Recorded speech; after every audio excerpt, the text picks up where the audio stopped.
My name's Michael Cullen, aka Speedo Mick.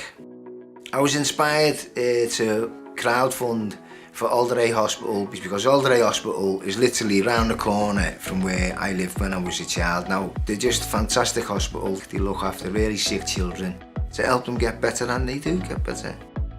I walked to Lyon from Goodison Park, and that was 700 miles, and I'd done every single day. In my Speedos, my goggles and my hat, I never got dressed once.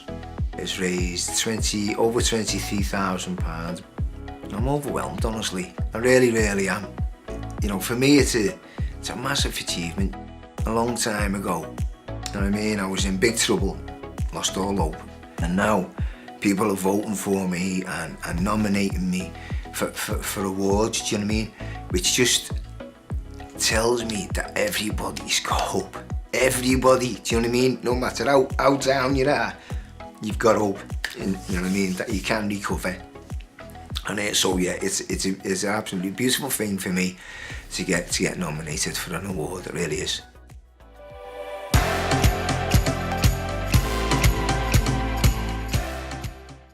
My name's Clare Young. My husband Ken died at Sue Ryder Leckhampton Court Hospice 3 years ago from cancer. And I wanted to find a way to pay them back for the care they'd given him, and they continue to give me to this day. I was diagnosed with post-traumatic stress disorder after Ken died, and my psychologist suggested that I tried knitting. I think she thought I'd knit a jumper. We arm-bombed a tree at Leckhampton Court Hospice, and it had a lot of social media interest. And from that, I was offered the chance to knit a garden at RHS Malvern's Spring Festival in May. It's the world's first knitted show garden. We came up with this idea of having people to knit hearts, and then people could place a heart in memory of someone they'd lost. I've ended up with 52,000 hearts knitted throughout the world. When I got the email saying that I'd been nominated, I thought it must be April Fool's Day, because I don't think I've done anything amazing. But for me to get Sue Ryder Leckhampton Court on a national stage and to be able to win for them in Ken's memory would be the best thing ever.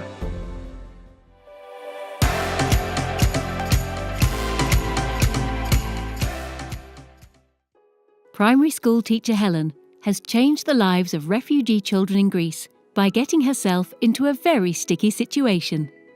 When she heard just how many children didn't have access to education, she felt compelled to help.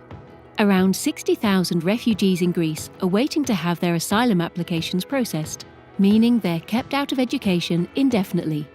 Her mission began by volunteering with a charity who dedicate their time to improving living standards and community well-being in the Elionas refugee camp.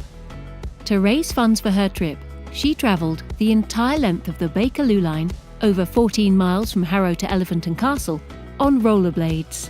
And if that wasn't enough, she did it covered in marmalade. That's right, she marmabladed.